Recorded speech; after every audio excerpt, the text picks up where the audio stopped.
Mr. Speaker. I call the Honourable Phil Goff. Mr. Speaker, an alleged rape or attempted rape and a burglary by somebody that is a representative, a diplomatic representative of their country, is a rare and extraordinary event in New Zealand. I know that immediately there was news that that happened, the Minister of Foreign Affairs would have been notified. And immediately the Minister of Foreign Affairs was notified, he would have talked to his Prime Minister, Mr. Key. I know that because I've served in that position for many years. Mr. McCulley would have been told immediately, and Mr. McCulley's response would have imagined have been the same as any of his predecessors on either side of the House. It would have been, this is a serious event. I want you to keep me informed on an ongoing basis about this matter as it evolves. That's what Mr. McCulley would have demanded of Foreign Affairs and what they readily would have provided him with ongoing information about.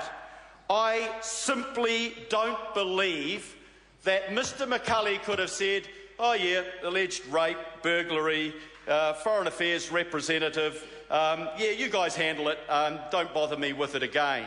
That's what Mr. McCulley was claiming in this House. He was claiming that once the request for a waiver of diplomatic immunity was lodged, he never heard anything more about it. Whose responsibility is that? The primary responsibility is with Mr. McCulley. A serious crime capable of a sentence of 10 years is committed by somebody that has diplomatic immunity, and Mr. McCulley said, OK, you've gone for a waiver, now don't bother me with that again. That is appalling. That is appalling, Mr. Hayes. That is not worthy of a minister who is doing his job properly. The letter was fine. The letter sent by Foreign Affairs was fine. What wasn't fine was the lack of follow-up by the minister. What we have, Mr. Speaker, is an extraordinary indifference and perhaps incompetence on the part of the minister that he never followed through on that. Not only didn't he follow through on that, but as of yesterday, he was prepared to release a letter from Foreign Affairs to Malaysia and a Malaysian letter back to New Zealand and say, look, we tried to get a waiver of diplomatic immunity and it's the Malaysians' fault because they wouldn't give it. This is what Mr. Key said. I listened all over the weekend to the radio. McCulley, Key, each time saying, we went for a waiver, they wouldn't give it to us, it's their fault. Here it is from Mr. Key, and it's, what's this document here? It's the New Zealand Herald on the 1st of July, yesterday. New Zealand's very strong preference was that he would have been charged. Effectively, that sending country stopped us from doing it, he told reporters. There you are, the Prime Minister saying it's Malaysia's fault, they wouldn't let us seek a waiver of the diplomatic immunity. And the report goes on, the government made a show of hauling in the diplomats, head of mission to the Ministry of Foreign Affairs last night to make it clear how seriously it views the situation. There we are, we have our Foreign Minister and our Prime Minister blaming another country because they weren't prepared to lift the diplomatic immunity that would allow this man charged with serious offences to be heard before a court in New Zealand, to give the victim in this case the chance to hold that offender to account and to see justice done. Then we had the statement from Minister Anifah Aman.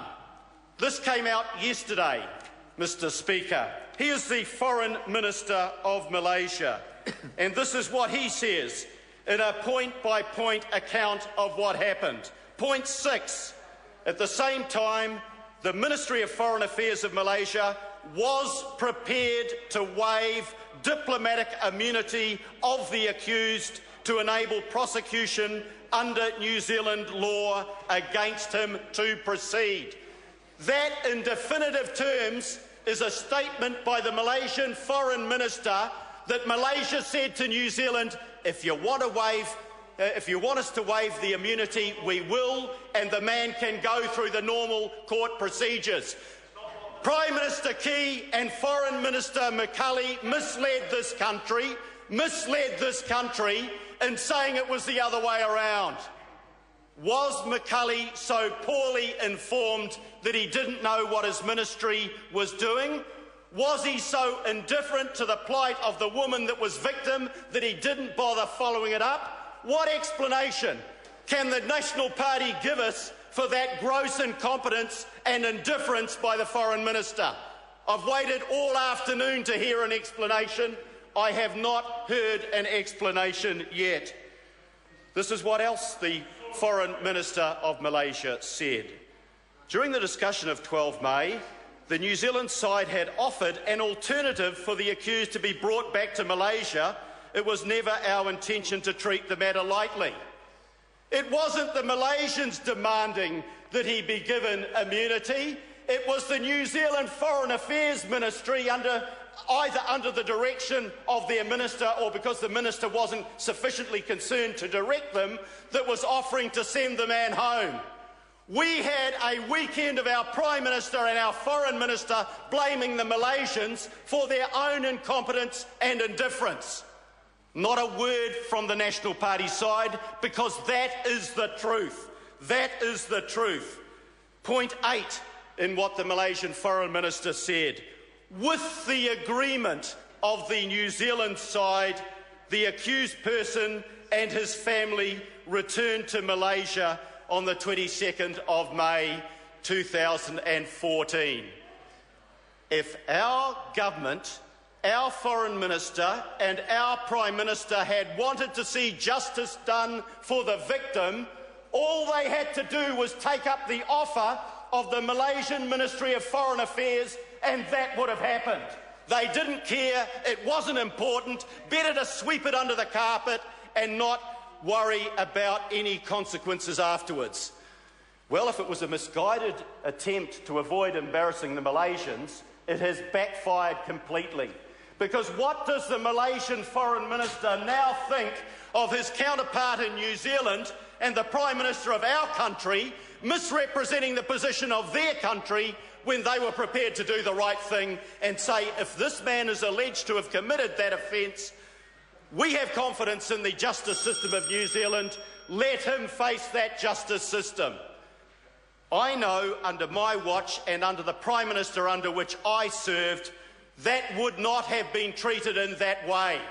Helen Clark would have been focused on the issue. She would have been asking for daily reports. She would have had empathy with the victim. She would have insisted that the offer of the Malaysian government be taken up so that this matter be handled in the way that any other criminal offence in New Zealand would be handled.